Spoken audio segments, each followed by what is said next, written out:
I don't know if I'm alone in this, but I feel like so far I am not impressed at all by Barry Trotz.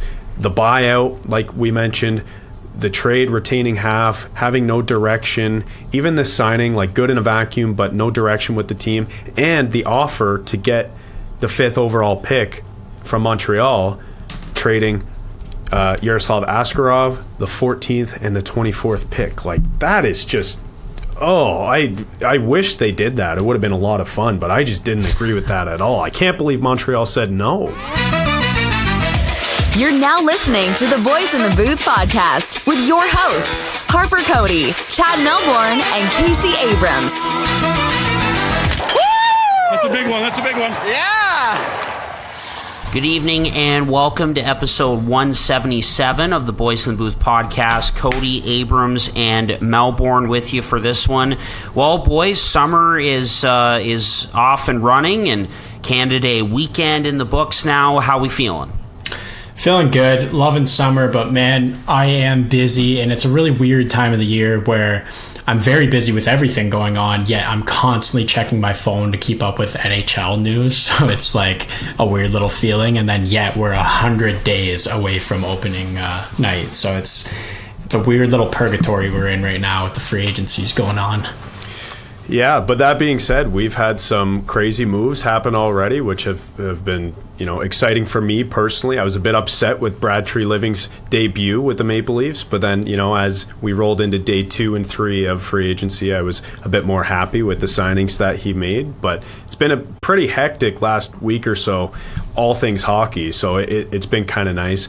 But I just wanted to say as well, because, Case, like you mentioned, we're 100 days away from the season, and there's going to be not much going on for the next at least 6 weeks or so. If something is crazy, we'll check in and do an episode. But that's what we're going to do. We're going to take about a 6-week break, and then we'll get right back into it with some season previews, and we'll grade some teams in the off season and do all that fun stuff leading up to the 2023-24 season. But this will be our last episode for the next 6 weeks, and I want to apologize if anybody's upset that we're not going to be missing or that they're going to be missing our weekly episodes, but I think we deserved a little break. Eh, boys? What do you think?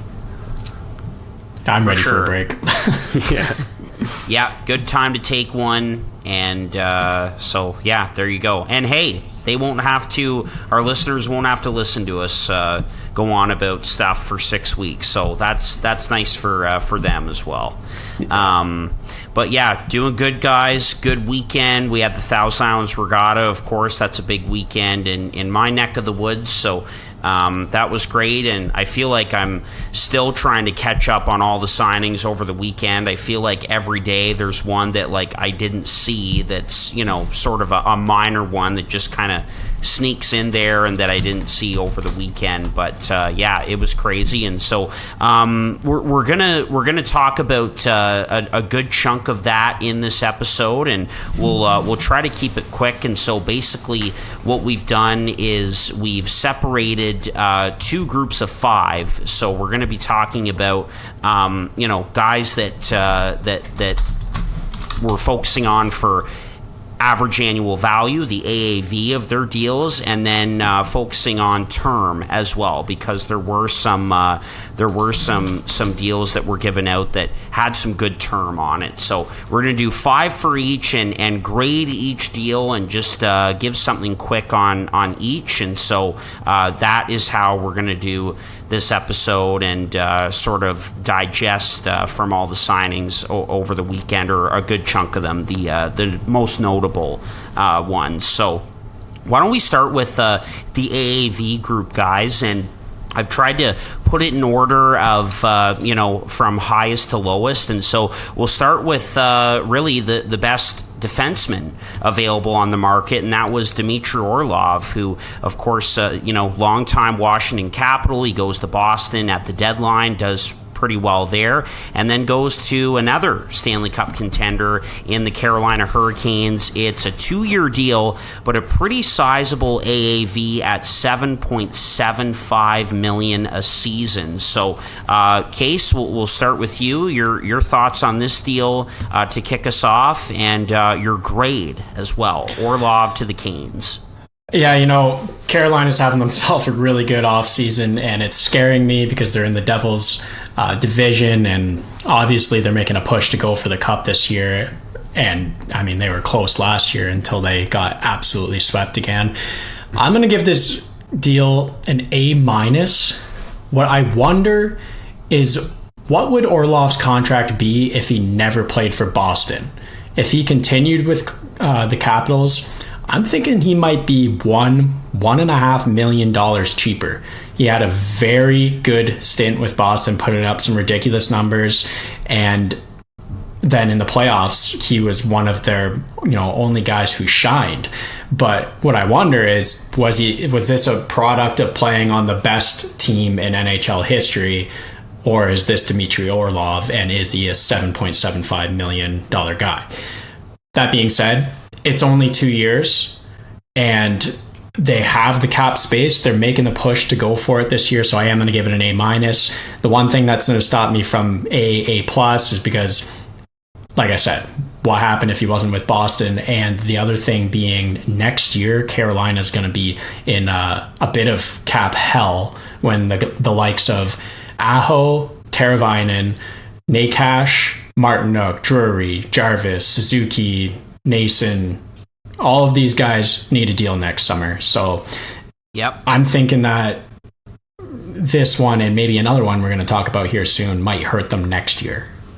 Yeah, and I know who the other one is that you're going to mention, and I agree, they could hurt them in the future, but I also agree with you, Case. Right now, I think it's a great fit for the player and a great fit for the team as well. And I thought about that too, if he never went to Boston, where I think he had like 19 points in 23 games or something like that. I remember talking about it a few weeks ago on the podcast, talking about Orlov, predicting his contract. But if he didn't go there and have such a great start with Boston and pretty good playoff performance, what would it look like? I'm thinking it would probably be more of a long-term deal at a lower AAV somewhere else, maybe like a 6x6 or something like that. That's probably, I think, closer to where I would have valued him before last year. But hey, you know what? Like, if this isn't just a flash in the pan and Orlov is a guy who is able to convert more chances into offense, then, that's solid for Carolina, who, like we always talk about, kind of needs more offense up and down their lineup. I know they're very deep and can score, but sometimes they just need an easy goal, like Harper likes to say, and if Orlov can contribute to that, great.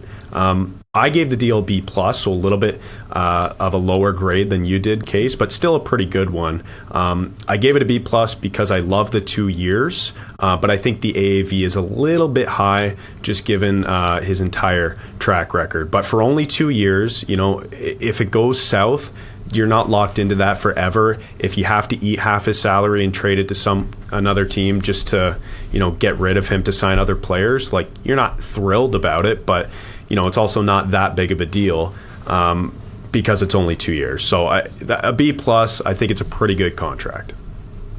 Yeah, I'll go B+ as well for this one. I mean, looking at Orlov's career numbers, he's been a very consistent, 30-point defenseman, so a very solid top 4 guy, and I'll give it a B+ as well. Like the term, and we know that Orlov was looking for a lot of term. I think he was looking for 6-7 years to stay in Washington, and that was sort of the gap between Brian McClellan and Orlov's camp. So good on the Canes for getting that term down to 2 years. But yeah, the AAV is a little high, and I wonder at that number, how does he slide into the lineup with a guy like Brent Burns, who had a great season last year. He could have won the Norris Trophy. Slavin, Pesce, if he sticks around, and so on and so forth. So it'll be interesting to see, but yeah, I'll go with a B+ on this deal for Orlov. Well, and Erik Karlsson when they eventually trade for him, because their cap space is completely unlimited, apparently. They just signed Tarasenko yesterday as well, so... Yeah, and the Karlsson thing, how weird would that be because it didn't work with him and Brent Burns together in San Jose, and they could potentially be together again in Carolina. I find that strange, but anyway, we'll see what happens with that. Okay, the next one that we're going to move on to, guys, Alex Killorn, longtime member of the Tampa Bay Lightning. This is sort of similar to what Andre Palat did last season. He cashed in big time with the New Jersey Devils, and that deal certainly looks good for the team and the player. So Killorn reunites with Pat Verbeek, who used to be in Tampa, of course, as an assistant GM, now the guy in Anaheim. He reunites with him. It's a 4-year deal at an AAV of $6.25 million for the 33-year-old Alex Killorn. So, Case, back to you for this one. I've seen a lot of backlash on the internet about this deal, but personally, I love it for Anaheim. I'm going to give them a for this one, a just straight solid A for this. You're getting a goal-scoring and point-producing, hard-nosed player who's been there, done that. I think you're getting 130 plus, 140 playoff games out of Killorn. Right now, they're $28 million in the bank account after signing him. They still got to sign, Zegras and Troy Terry and Drysdale. But I think that when you have as much cap available as they did, it makes a ton of sense, just like the Devils did, to bring in a veteran guy to kind of lead these young players that you have filled in this roster and kind of show them what it takes to win in the NHL. And at the same time, you're getting a good player here who absolutely loves the water, so why not put him in Anaheim? Yeah, that is true. He's the guy in the Sea-Doo doing interviews. I forget what that segment was called that he did, but yeah, Doc Talk, I think. Doc, that makes a lot of sense. I mean, if it's not, you should copyright that right now, Case. That's a great name. But yeah, okay. So for Killorn, I gave it a B.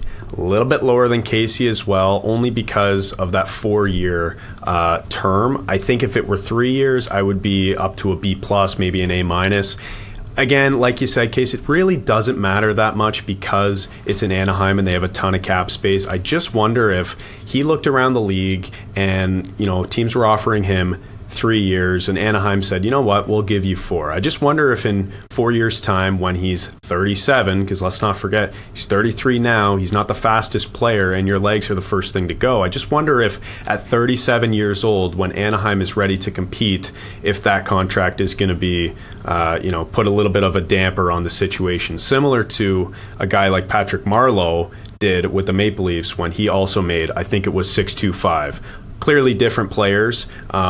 But that being said, Killorn does play a bit of a harder game, and those guys' bodies tend to break down quicker. All of that to be said, though, his last 2 years have been some of his best in the league. I think he had 64, 65 points last year, about 60 the year before. So, he's trending in the right direction despite being a bit of an older player, and maybe with a bit more leeway to be offensive than he had in Tampa Bay, he could be a really effective player for Anaheim. So I'll give it a B. Just quickly, Hart, before you jump in, I kind of looked in the similar fashion as you, Chad, is what's this going to look like 4 years down the road.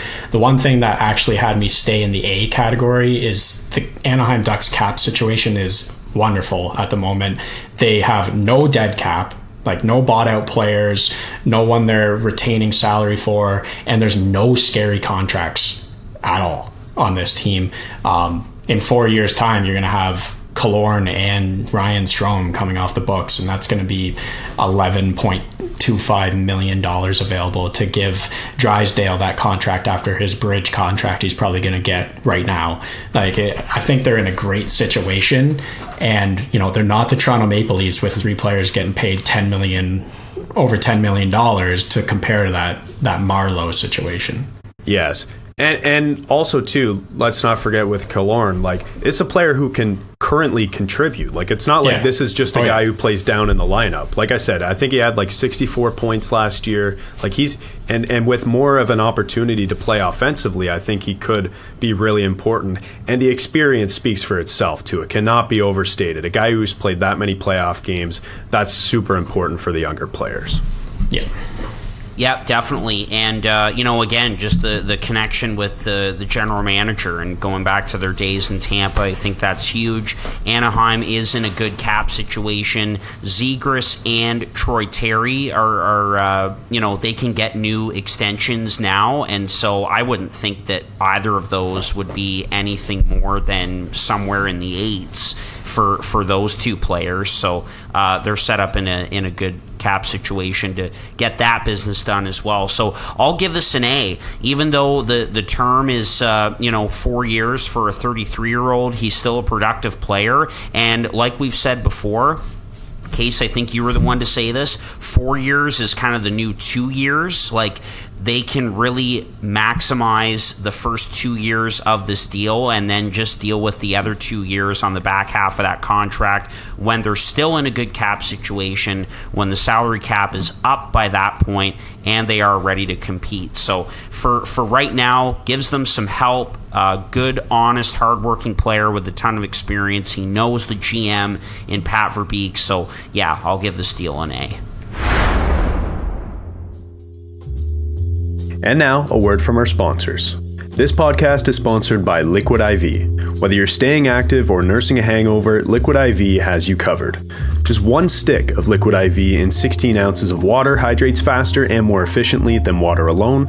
It contains 5 essential vitamins, B3, B5, B6, B12, and vitamin C, with 3 times the electrolytes of traditional sports drinks. It's made with premium ingredients, it's non-GMO, and it's free from gluten, dairy, and soy. There are plenty of awesome flavors, but my personal favorite right now is lemon lime. So get 20% off when you go to liquidiv.com and use the code boys_in_the_booth at checkout. That's 20% off anything in the store when you order using the promo code boys_in_the_booth at liquidiv.com. Experience better hydration today with Liquid IV. This podcast is also sponsored by the best ticket app out there, SeatGeek. SeatGeek takes the confusion out of buying tickets, making it quick and easy to get the best deals on tickets to your favorite sporting events. Plus, Boys in the Booth listeners get $20 off their first ticket purchase on SeatGeek with the promo code Boys in the Booth in all caps. So click the link in the description down below to download the app, and remember to get your discounted tickets using the code Boys in the Booth in all caps. Get great seats for a fraction of the cost with SeatGeek. Alrighty, we'll move on to our next one now. So this is a one-year deal, and kind of a surprise. We knew that this player and this team were connected for a while, but we thought that there was a good chance he was going to re-sign in Boston. They obviously weren't able to make the money work, and so Tyler Bertuzzi is now a Toronto Maple Leaf as he goes to his third NHL organization. It is a one-year contract at an AAV of $5.5 million. So once again, Bertuzzi is betting on himself and is now a member of the Toronto Maple Leafs. So, Chad, do you want to start us off with this one? Yeah, sure, I can. Last episode, Harp, we talked about where Bertuzzi would go. I predicted he would go to the Edmonton Oilers because I thought it was such a good fit for the Oilers to add Evander Kane, a guy who played tough but could still produce offensively. Because I feel like a lot of teams who have good players tend to add one or the other, a guy who can contribute or a guy who can, kind of be a bruiser out there and play down in the lineup and make an impact that way. Well, Evander Kane, just like Tyler Bertuzzi, adds both of those elements, and that's why I think he's the perfect fit for the Maple Leafs. So I gave this contract an A. The only reason I couldn't give it an A+ is because it's only 1 year, and Bertuzzi's going to play with Matthews and Marner more than likely. He'll probably put up 70+ points, maybe 30 goals, and they won't be able to afford him on a long-term deal. Also, I will say too, Bertuzzi is a player I've wanted forever. I've been a little bit nervous for the Leafs signing a player like this because he's a bit of a Band-Aid, and he had that whole situation going on with not being able to play in Canada during the pandemic, and I thought there would be some lasting animosity towards Canadian teams. I guess that's not the case, but if they're able to re-sign this player, I think he can sign in January of 2024. If they're able to re-sign him, then this contract looks brilliant, right? 1 times 5.5. But if he's only there for a year and they can't get anything done with the player going forward, then the contract doesn't look as great. But I'll settle on an A because I think the player and the team really love the deal. Yeah, I mean, this is the new GM coming in and saying, hey, you wanted sandpaper. You've asked for sandpaper the last 4 years. I'm going to bring you 2 guys who have exactly that. I'll bring them in on 1-year deals so that when this also doesn't work, we can get rid of them. No, that's pessimistic. I actually like this deal a lot. I think that the 1 year, as much as it is low risk, I do think that it would have been nice to get him on, multiple years. I think that if this was the same as the Bunting deal, I'm probably giving this an A+. But because it's 1 year, I'm landing more like A-. But then I've actually given this an A grade because they took him from Boston. Yeah. That makes it actually that much better of a deal because now you don't have to worry about him in the playoffs. He was Boston's best performer in the playoffs. And I mean, 5 goals, 5 assists in 7 games. Not to mention punching a lot of people in the face and just pissing everyone off all game. He brings a lot to this team that is missed. He will put up a lot of points and he will get a nice contract next year. So I am going to give this one an A still. Yeah, and Harb, just before you jump in, I wanted to mention too, we heard on 32 Thoughts a couple months ago, Elliot Friedman said that, we heard around the league that the Toronto dressing room is the big 4 guys and then kind of everyone else. And there was a stark divide. Well, I really like the Bertuzzi signing and to a lesser extent the Domi signing because it feels like those players are more contributors in all areas, especially offensively, as opposed to just guys you need to do a certain role. You know what I mean? It just feels like it can also be their team, especially if they want to stick around long term, as opposed to even a guy like Noel Acciari or Ryan O'Reilly. Did it really feel like it was their team? No, they kind of felt like they were on the periphery, and maybe that contributed to them both walking in free agency. It just feels though like these are players who, add to it without being separate from it, if that makes any sense. That's how I interpreted both of those deals.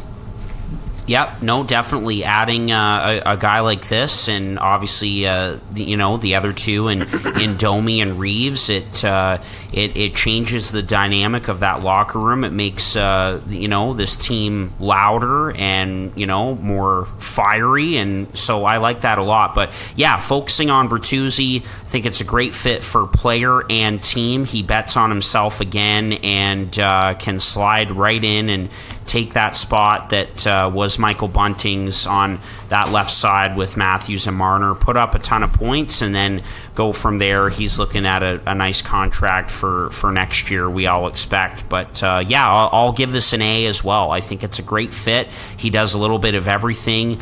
Boy, did he ever look like a Boston Bruin. He looked great in that uniform, but he's going to look great in a Leafs uniform as well. And Case, I'm with you. The fact that he goes from Boston to Toronto just adds an extra little spice onto it. So yeah, I'll give this an A as well. It's a good bet for the player and the team. Imagine being the Bruins, trading away Taylor Hall as a cap dump so that you can sign this guy, and he walks to your division rival. That's a kick in the pants for Bruins fans here. Yeah, definitely. And if the two big dogs down the middle don't come back. All right, the next one we'll go to, fellas, 4th on our list for the AAV category, Jason Zucker. This one was a bit of a surprise. It's a 1-year deal with the Arizona Coyotes. $5.3 million is the AAV. Zucker coming off a nice bounce-back season in Pittsburgh. He had 27 goals. Case, we'll go back to you first once again. Thoughts on this deal? I'm going to give this a C+. What's happened here is an agent came to his player and said, listen, you've struggled with injuries the last few years. Last year was a great start to getting you some real money. Well, why don't we send you to be a medium-sized fish in a tiny pond where you get to be the guy, try to put up some points, and then we'll knock a contract out of the park the year after. That's what they're attempting here. The reason why I'm giving it a C+ is this is Arizona trying to stay relevant and have semi-competitive players on this roster, and as well as trying to stay above the cap floor. So I think it's a sort of random signing. I don't really have much of an opinion on it, but I think it's a lot of bunts for a 40-point guy at the moment. So I'm going to give it a C+. Yeah, I mean, I don't disagree with a lot of what you said, Case. That is probably exactly what happened. You know, you haven't been healthy. Let's go to a team. You'll get some minutes. You'll put up some points, and then you'll sign like a 4x4 or something, or a 4x5 rather, and just go from there. Ideally for Zucker, that's what he would like. But I gave this one a B, actually, and I gave it a B because objectively 5.3 for Zucker is an overpay. You know, if you can get Bertuzzi for 5.3, essentially the same deal for Zucker, is too much money because he is a little more one-dimensional. But also, the B makes sense to me because I like how Arizona is trying to compete. They took a step last year, and, you know, this just seems like, okay, we're going to reward our group, we're going to give them a veteran player, and we'll see what happens. And they're done, or at least seemingly as of right now, they're done making a mockery of the NHL, icing a team that, you know, of players, a lot of them should be playing in the American League and not even being at the cap floor. So I think this is a good signing for Arizona, and it's a sign of good things to come, so I'll give it a B. Yeah, I'll give this one a B as well. The only question I have is, who is Zucker going to play with? You know, I'm a little concerned about the center ice position in particular with this hockey team. Right now it looks like Barrett Hayton, who did finally take a big step forward last season, is going to be the guy between Keller and Schmaltz. But then, you know, are we looking at Zucker on the right side between Travis Boyd and then Lawson Krause on the other side? So that's what I wonder. Who is going to be feeding this guy the puck? Because Zucker does need someone to to give him pucks on the wing, and he can fire home some goals, and it would be nice to see him, you know, have a couple of years back to back where he is in the 20s in terms of goals. But, you know, for the team, I like this because, you know, Arizona took a nice step forward last season. I think they had 70 points and were a lot better than a lot of us expected, and clearly they want to take another step forward. So hey, it's a good bet for them and for the player as well, and potentially getting another nice contract after this one. I just wonder, what are those line combinations going to be, and who is going to be the guy feeding him the puck? Yeah, if you're worried about center, look at the back end of that team, but that's for another discussion. Yeah, really. Not bad between the pipes, though. Not bad between the pipes. We had a couple guys there who can play, but yeah, the back end is not looking good. Yeah, that's right. But hey, I'll say it again. Happy to see the Coyotes, you know, adding a little bit and trying to take another step forward. So there we go. All right, number 5 on our list, the final one for just looking at AAV, and that's Michael Bunting, the former Toronto Maple Leaf. We mentioned him a few minutes ago. Tyler Bertuzzi takes his spot in Toronto. Bunting is off to the other division in the Eastern Conference. He's in the Metro now with the Carolina Hurricanes. It's a 3-year deal with an AAV of $4.5 million. So Bunting to Carolina. Case, what do we think? This is another C+ for me. Although I think he fits the system of Carolina, I don't really think they need any more of this. I think that they were better off maybe trying to beat the Devils to a Tyler Toffoli or someone who can put the puck in the net, you know, more consistently. I think that some of the numbers that Bunting's put up in the last 2 years are a product of playing with two of the best players in the world. So, I think that, like I said, Bertuzzi's a much better player. $4.5 million for Bunting. I don't know what type of numbers he's going to put up. And I also think that he became a little bit of a liability in the playoffs with some of the boneheadery going on. So, I think that this team is going to be in a cap nightmare in 2 years. So the $4.5 million in year 3 is going to look a little scary for them for kind of a middle 6, maybe third line guy for them. So I don't love it at a C+, but I don't hate it because they are going for the cup this year. So. Yeah, I went a bit of a different direction with this one. I thought this was an A- for me, only because I think that is kind of exactly what Carolina needs in their lineup. Not the boneheadedness that goes on when he's out there on the ice, but just a little bit more sandpaper, if you will, if you want to talk like a boomer about the Maple Leafs. Like, that's a guy who brings a bit of that, and I truly and honestly think if he's not playing for the Maple Leafs, he will not be in the box as much. Like, it's just one of those things. You're playing on the biggest stage in some of the most watched games. Like, refs are going to call you, especially when you build a reputation for diving and being a pest, etc. So I do really like the fit in Carolina. I honestly kind of wish the Leafs paid him that much money, or at least 3x4. I think he is going to be worth it on a 3-year deal when the cap goes up, over the next 2 years, a total of hopefully between $8 and $9 million. I just think it made a lot of sense for Carolina, who kind of got pushed around in the playoffs, not going to lie. So I gave that one an A-. Yeah, I'll give this one a B-, actually, for Bunting to Carolina. I just think that it's going to be interesting to see how he fits in to this lineup and what the offense is going to be like, because this is not a knock against Rod Brind'Amour as a coach, but I feel like we've talked about this before on this podcast. I do feel like the system, the way that they play, it does kind of take away from the offense a little bit from their big dogs like Svechnikov and Aho, and the list goes on. So it'll be interesting to see how Bunting fits into that and what kind of numbers he can put up. But I mean, I could see this working out really well. At the same time, he is a hard-nosed player and could be a great fit under Rod Brind'Amour. I just wonder what kind of numbers he's going to put up playing in that system that I think does take a little bit of the offense away. So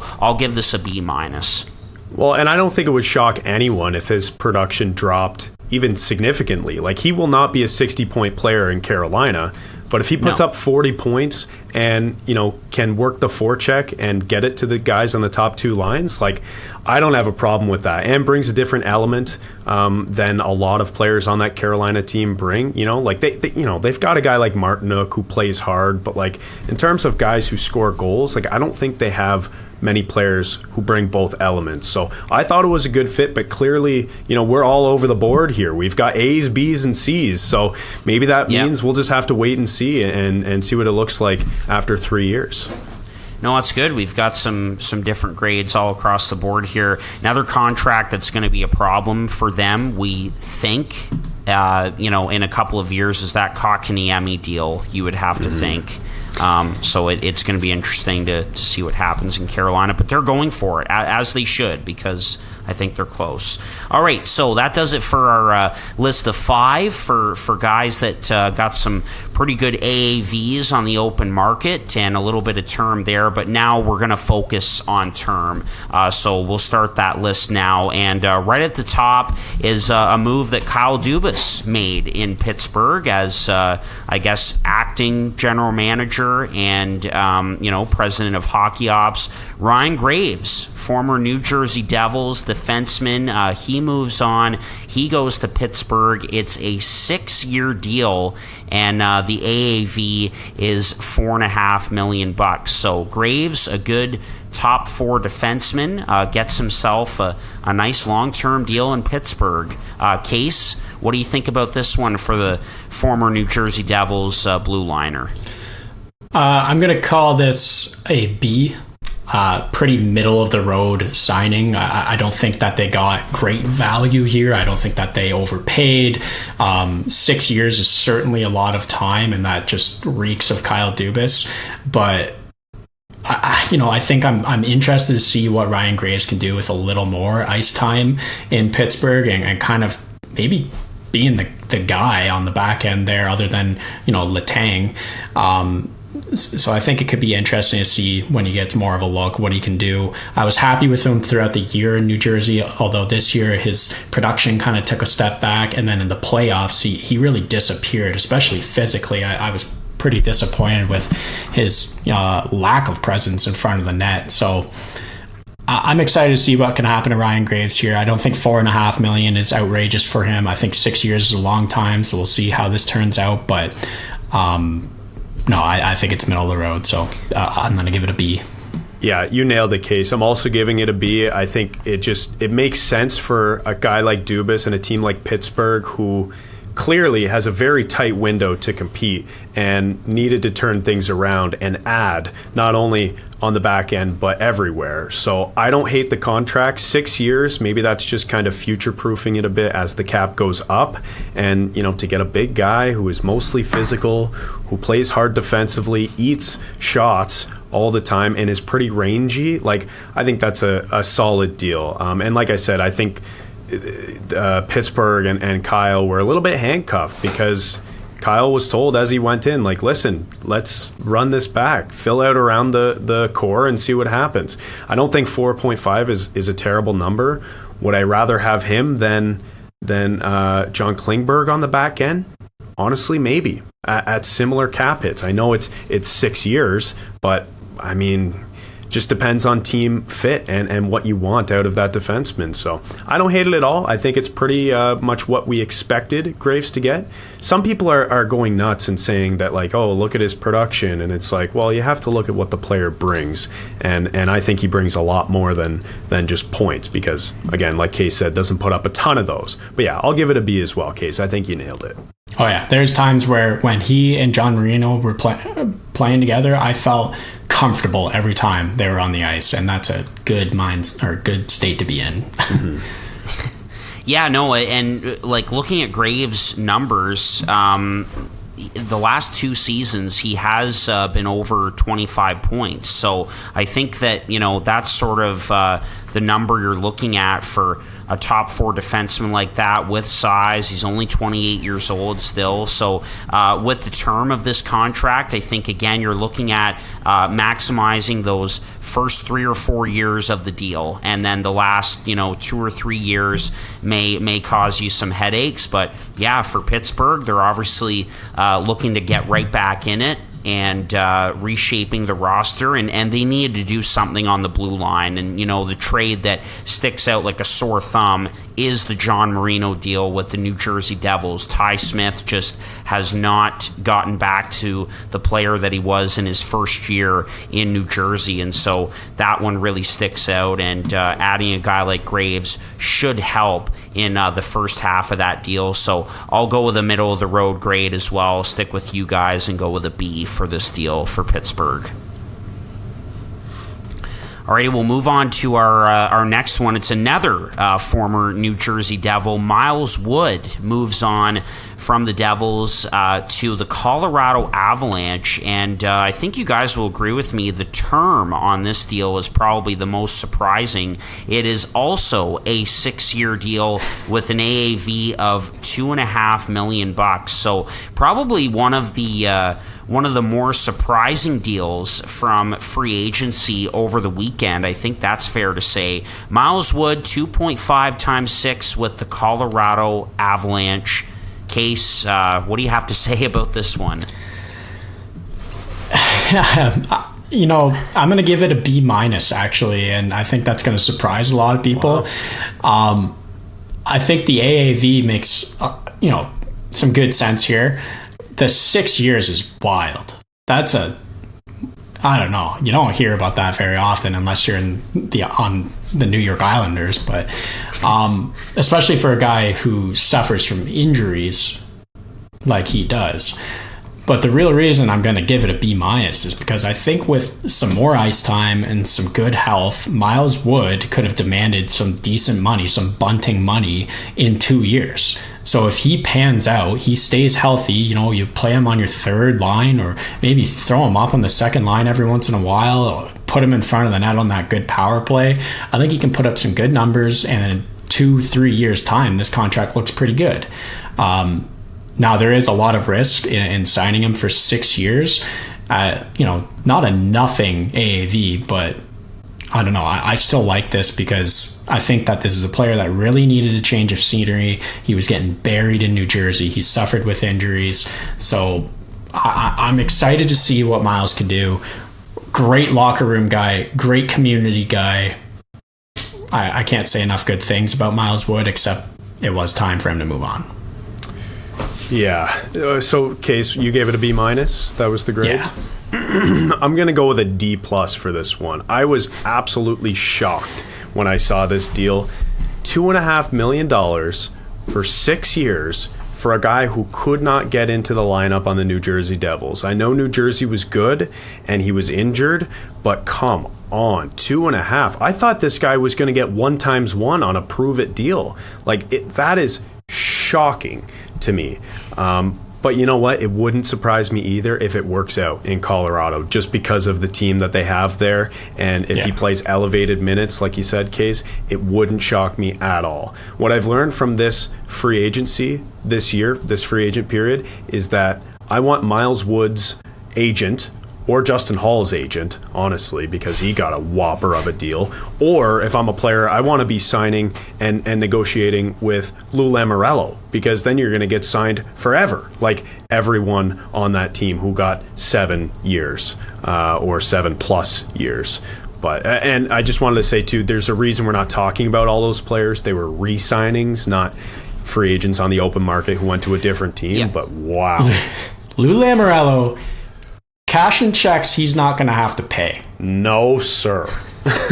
You think he's going to be being a GM in 9 years? Sorokin's 9 more years. Scott Mayfield 7 years. Pierre Engvall 7 years. How long do you think Lou Lamoriello is going to be paying those guys? When he's 115, he will still be the GM of this team, and so will Pierre Engvall. He will still be playing for this team, and that third line will remain intact.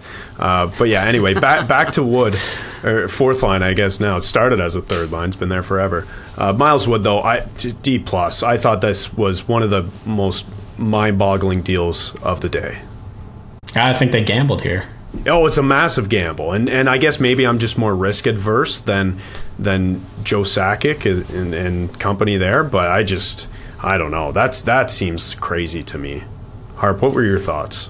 Yeah, well, Chris McFarland, the GM in the second off season, and we've seen this before, right? Took a huge gamble on Valery Nichushkin with that 8-year deal at just over $6 million per, and after what was a great Stanley Cup playoff run for Nichushkin, but that's got some risk attached to it, and so McFarland is taking a bit of a risk once again with term for a guy who has had a rough couple of years in New Jersey. But look, he's only 27 years old.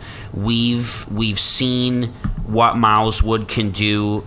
He lightning quick speed, plays that hard north-south kind of game, and I think should be a 20-goal guy at some point. I'm surprised that he's never hit that mark yet. He's had 19. That's his career high in goals. And so with the way that Colorado plays, fast, hard, I could see this being a good fit. But yeah, the term definitely was surprising. Although as far as team fit is concerned with Lehkonen and some of those other guys, I will give this a B. Yeah, I think that he fits this system really well. He did have 17 goals in 55 games one year, so that, he stays healthy. He's for sure a 20-goal guy that season. Yeah. So I think he's guaranteed for 15 goals and 35 points next year or something like that. Maybe 30 points because he's a only goal scorer. But I think he brings a different element and something that is going to fit in well with Colorado. Yeah. Sorry, just last point. When I looked at this deal, the first thing I thought about was, first of all, that's crazy. That's too much. But also, did this prevent them from signing Evan Rodriguez? Could they have made it work with Evan Rodriguez, who is objectively a way better player? I don't. Ross Colton, I think, kind of got in the way of that. I don't know, man. I just like who is Miles Wood better than on New Jersey? Like no one, clearly, right? He wasn't in the lineup. So why does he make $2.5 million now? It's shocking to me. I know it's circumstance matters, but I was just blown away. Well, I think he's better than the whole fourth line of New Jersey, but yeah, I mean, I don't know. He wasn't playing. He played 76 games last year. No, I know, but in the playoffs. Yeah, neither was Sharon Govich, and they were picking and choosing. It was who plays, who's playing well. Maybe I shouldn't read in too much into that, but anyway. One of the more interesting deals for sure over the weekend. All right, we've got 3 more left here with deals that we're focusing on term, and the next is a goalie deal. So Joonas Korpisalo, who I thought would stay with the LA Kings, but it was clear that they weren't going to be able to do it after the Pierre-Luc Dubois contract and signing Cam Talbot to a 1-year deal as well. Korpisalo to the Ottawa Senators. So the Senators get a goaltender. It is a 5-year contract, and just looking at the AAV, $4 million. So 4 times 5 for Joonas Korpisalo to be the next starter with the Ottawa Senators. What do we think about this one? I was really torn for this one, what grade I was going to give it, because I think it is a high reward and medium risk opportunity. So I was kind of in a B region for a while, but I ended up landing at a C+ because they're giving a goalie 5 years, and I just am so scared of doing that. It all depends on what type of Korpisalo we're going to get. Are we getting last year Korpisalo? Then this is a great deal. Are we getting 2 years ago? That's not so good. 4 years ago? It's pretty great again. This guy's been up and down. So it's like, I think there is a gamble here. I don't know. I'm excited. I hope it pans out, and I hope he's really good for Ottawa next year. So I am going to give this a C+ because of the term, but I think the AAV fits, and if this was a 2-year deal, I'm probably giving this an A-. Yeah, that was my first thought too, Case. Like, why 5 years? Like, why not just 2? Give him an extra $1 million per year and do 2 years. Ville Husso is what comes to mind here, because that's a guy who is great and not so great in a year's span. What did he get? 4.5 for 2 years in Detroit to kind of prove it again. So I thought that would have made a ton of sense for Korpisalo. Yeah, I mean, and you hit the nail on the head. Like, this guy's just been so inconsistent. Like, which sample size are you looking at when you made the evaluation? Okay, like 4 million times 5 years is what we're going to go with. I'll give it a C+. I'll give it a C+. Same as you, Case, because I think you're right. It's a bit of it is like a pretty good gamble, a pretty big gamble because of the term. But if he's good for only $4 million, like as good as he was last year, after he went to LA, then it works out. I just like paying goalies is tough. I don't know. It's hard to evaluate any goalie. So I'm just kind of torn where to give my grade, but I'll settle on a C+ because 2 years ago he was borderline unplayable in Columbus, and then he literally was unplayable. And then last year he was really good out of nowhere. So who knows how this is going to pan out. I hope it doesn't pan out for Ottawa because I'm a hater, and I know you like them, Case, but I'm an absolute hater. So I hope he gets lit up, especially against the Leafs. But C+. Well, I'll give this a B-, I think, because Korpisalo is going to a team that is on the rise and could possibly be a playoff team next season. They added to their blue line with Jacob Chychrun, who fit in well. It'll be another year for Sanderson and Chabot, etc. So I do like the fit here, but yeah, the term is what sticks out to me as something that may not go too well. That's a big commitment for a guy who has been very up and down, and yes, was good last season, but sort of in a small sample size in between Columbus and LA. But hey, I could see where this works. Just the term for me, and again, like looking at a lot of these deals, I'll say this again, like all of these teams are looking at those first 2 or 3 year deals, or 2 or 3 years of these 5 or 6 year deals, and so that's definitely what the Senators are looking at. So the final couple of years could be a problem, but he's going to a good team that should be able to take a step, and they'll be another year older, and so I could see this working as well. Also, I think Korpisalo and Forsberg were together in Columbus for a little bit, if I'm not mistaken, as well. So, not sure if Forsberg can come back and be healthy, that could be a very good 1-2 punch. So, yeah, I'll give this a B-. If Korpisalo can be the goaltender that he was this year with LA and Columbus, then that looks good for the Senators. All right. 2 left, boys. Let's go to JT Compher. So he's back in Michigan, where, of course, he played hockey before he was drafted. So Compher to the Detroit Red Wings, as Yzerman, for the second summer in a row, is not afraid to spend and hand out term to try and improve the Detroit Red Wings. So it is a 5-year deal, $5.1 million AAV is the deal for JT Compher after what was a pretty nice season for him with the Colorado Avalanche. So Compher moves on to the Red Wings, 5-year deal, just over $5 million per. What do we think about this one? I kind of like this. I think that once Compher was given a real chance to shine in Colorado, he stepped up and, he played phenomenal when they were suffering from injuries down the middle.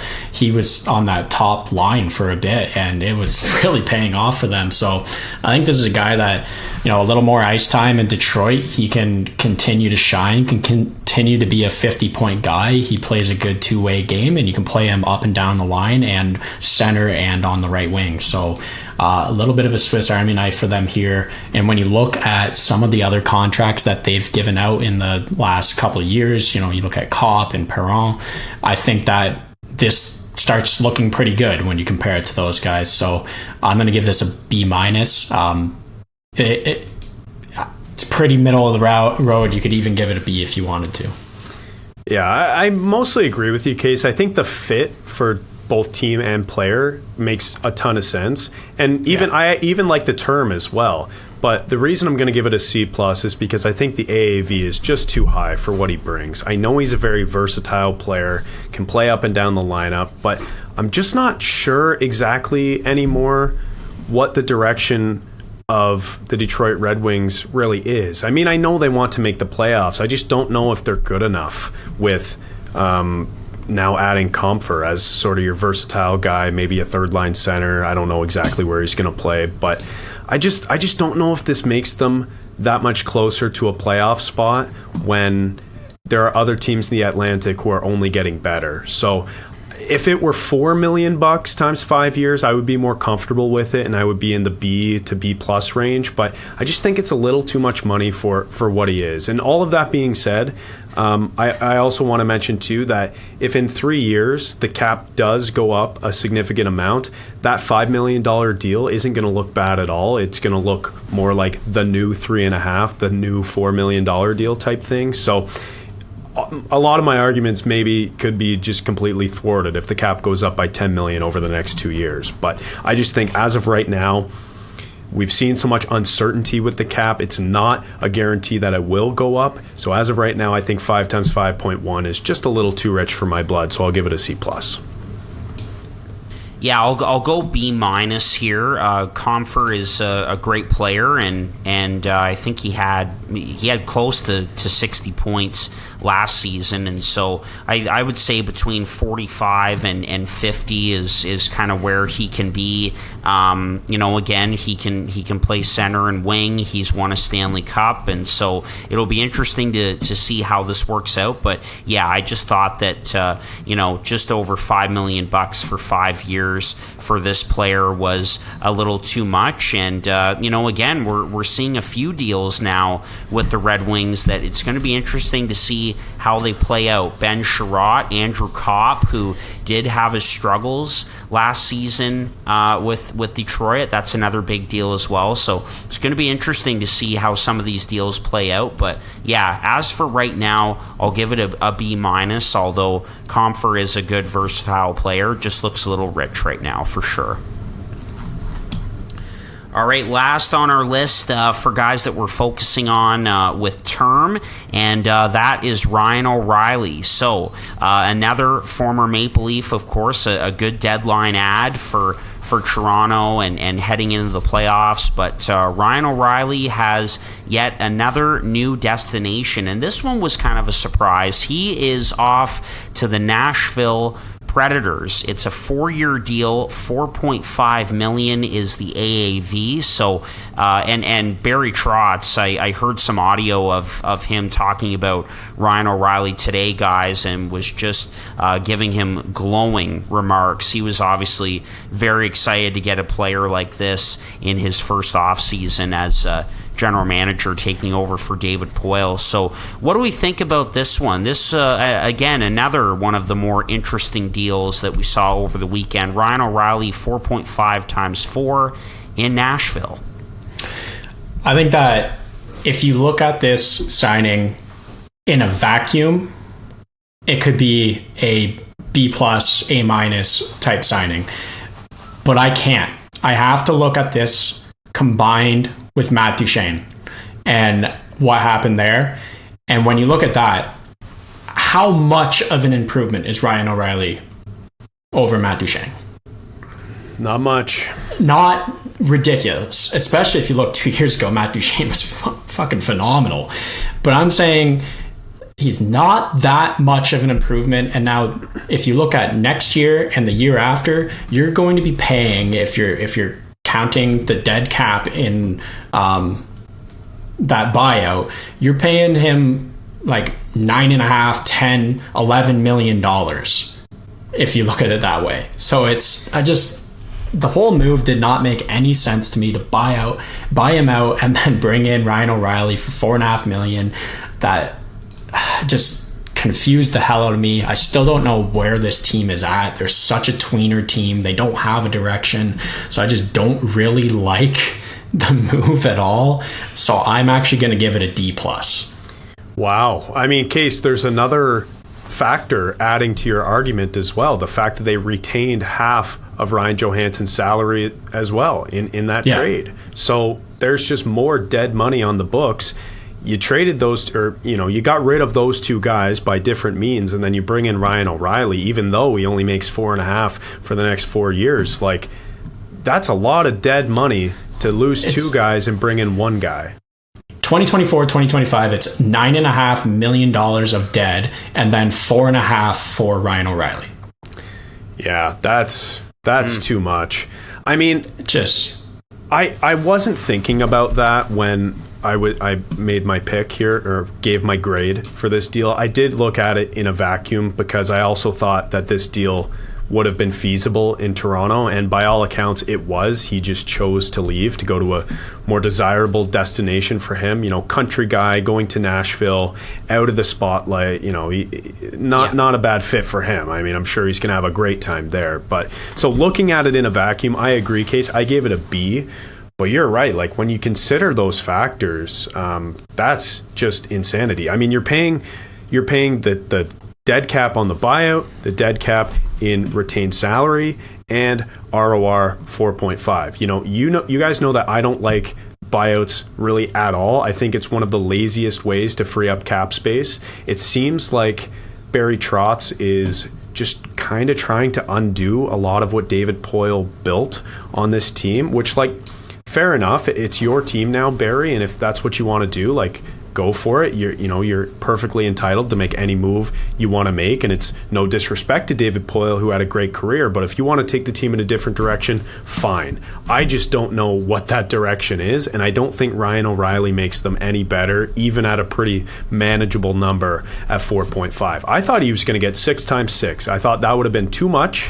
He was not worth 6x6, but I thought someone would give him that much money. And who knows, maybe that offer was out there somewhere else and he wanted to go to Nashville, or even maybe like $5 million or something. Maybe 6 is too crazy. But in a vacuum, I like the deal, considering all the factors and the direction of this team. God knows what direction that even is. It can't be any higher than a D+. Yeah, let me restate my position here. Yeah. The signing itself, if you just got Ryan O'Reilly for 4 years at $4.5 million, that's great. That's a deal. B plus in my books all day. Yep. But with all of it combined, I just think this makes no sense at all.